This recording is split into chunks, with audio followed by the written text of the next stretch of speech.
Welcome to Suman TV. నేను మీ Suman TV.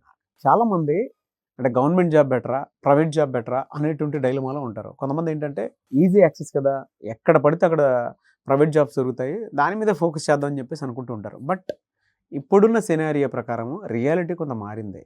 Technology పెరిగేసిన తర్వాత ప్రతి ఒక్కరికి ఫ్రీలాన్స్ జాబ్ దొరుకుతుందేమో కానీ ఒక పర్మనెంట్ సొల్యూషన్ ఉండేటువంటి జాబ్ మాత్రం దొరకటం కష్టమైపోతుంది.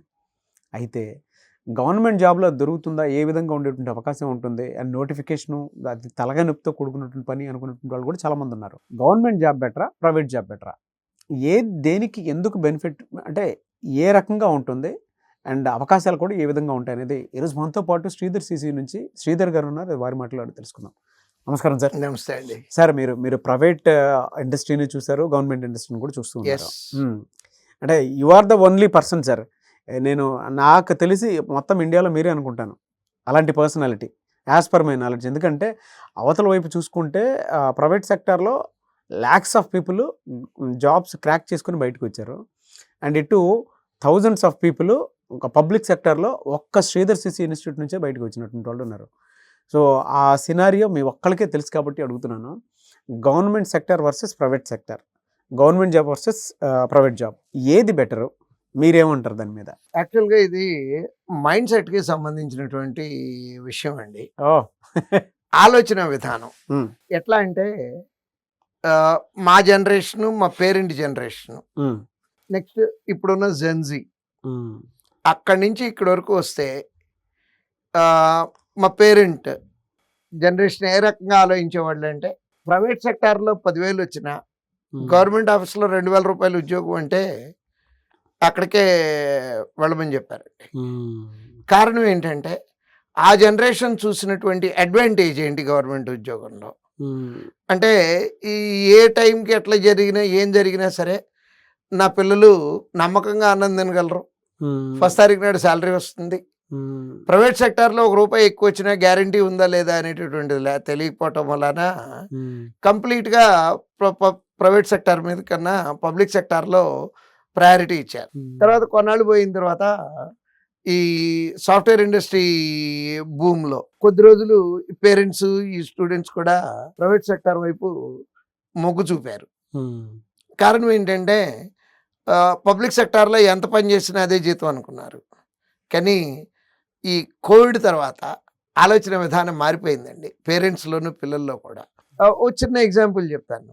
ఇవాళ నా దగ్గర కోచింగ్ సెంటర్లో ₹1,00,000 జీతం ప్రైవేట్ సెక్టార్లో తీసుకుంటూ సెలవు పెట్టి క్లాసులకు వచ్చే పిల్లలు కనీసం ఒక 20 మందిని చూపిస్తానండి. ₹1,00,000 జీతం వస్తుంది కదా అన్న, నీకు ఎందుకు మళ్ళీ బ్యాంక్ క్లర్క్ అంటే, సార్ తట్టుకోలేకపోతున్నామండి. ఏం తట్టుకోలేకపోతున్నాం అన్న, టైమింగ్స్ మ్యాచ్ అవ్వట్లేదండి, మా ఆవిడతో మాట్లాడుకోవటానికి టైం కోసం ఎత్తుక్కోవాల్సి వస్తుంది, నా పిల్లలతో లాస్ట్ ఎప్పుడు మాట్లాడానో గుర్తెచ్చుకోవడం కొంచెం కష్టం అవుతుంది, ఇలాంటి ఇబ్బందులు ఉన్నాయి నాకు. పబ్లిక్ సెక్టార్ అనుకోండి, ₹1 తక్కువ వచ్చినా నేను ఏ టైంకి ఆఫీస్కి వెళ్ళాలి అనేది నాకు తెలుసు, నేను ఎంతసేపు పని చేయాలి అనేది నాకు క్లారిటీ ఉంది. ఈ రకమైనటువంటి ఆలోచన విధానం కొంచెం ఎక్కువ పెరిగిందండి కోవిడ్ తర్వాత. నెక్స్ట్ అందుట్లో ఈ మారుతున్న టెక్నాలజీ అనుకున్నాము. ఈ టెక్నాలజీ మూలాన అంటే ఏఐ రావటంతో ఈ ప్రైవేట్ సెక్టార్లో majority of the industries cost కటింగ్కి వెళ్ళిపోయినాయండి. ఆపర్చునిటీ దొరుకుతుంది వాళ్ళకి. సో కాస్ట్ కటింగ్ అనేటప్పటికీ ఏ లెవెల్లో ఉద్యోగాలు తీయాలి అనేది డిసైడ్ చేసుకొని సింగిల్ మెయిల్తో ఉద్యోగాలు తీసేస్తున్నారు. అదే పబ్లిక్ సెక్టార్ అనుకోండి, వన్స్ ఉద్యోగం ఇచ్చిన తర్వాత ఈవెన్ ప్రైమ్ మినిస్టర్ కాంట్రేమో మనం తప్పులు చేయనంతకాలం మన ఉద్యోగాలు ఎవరు తీయలేరండి. అంటే ఒక స్టాండర్డ్ లైఫ్. అంటే ప్రైవేట్ సెక్టార్ బాగుండదా అంటారేమో, ప్రైవేట్ సెక్టార్లో బాగుండే చాలా ఉన్నాయండి. సింపుల్గా చిన్న ఎగ్జాంపుల్ మాట్లాడుకుందాం. సుందర్ పిచ్చయ్య గారు, ఆయన జీతం ఎంతండి వాళ్ళ? 1,400 కోట్ల రూపాయలు సంవత్సరానికి. అవునండి. పబ్లిక్ సెక్టార్లో ఎక్కడ వస్తుందండి? రాదు కదా, రాదు. అట్లా ఆయన సుందర్ పిచ్చయ్య గారు ఎంతమంది ఉన్నారు ప్రైవేట్ సెక్టార్లో? 0.1%. అవును. కానీ ఆ 0.1%లో ఉండగలిగే క్యాలిబర్ కనుక మీలో ఉంటే ప్రైవేట్ సెక్టార్లో బాగుంటుందండి. కానీ అందరూ ఆ రేంజ్లో ఉండలేం కదా.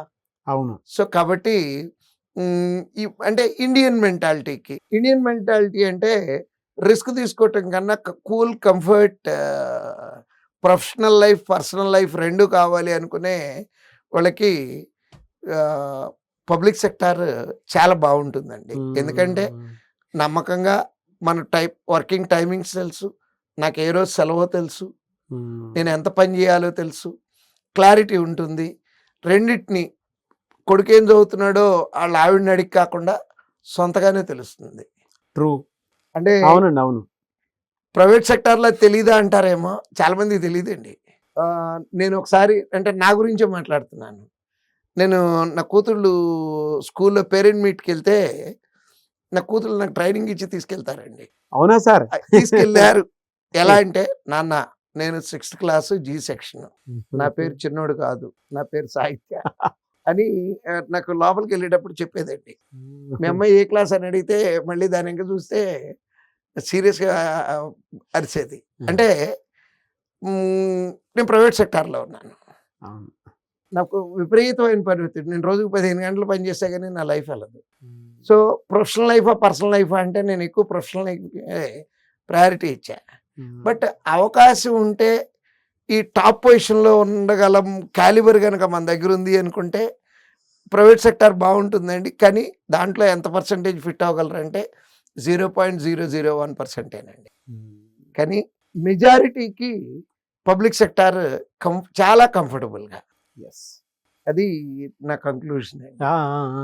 అర్థమైందండి. అంటే మీరు చెప్పిన సినారియో ప్రకారం ఏంటంటే, ప్రస్తుతం రియాలిటీ ఏదైనా ఉంది అని అంటే, మనకి ఎక్కువ జీతాలు ఇస్తున్నాయి కదా అని చెప్పి మనకు ఆ స్ట్రెస్ కానీ ఆ టైం కానీ మన చేతుల్లో లేనటువంటి పరిస్థితి ఈరోజు.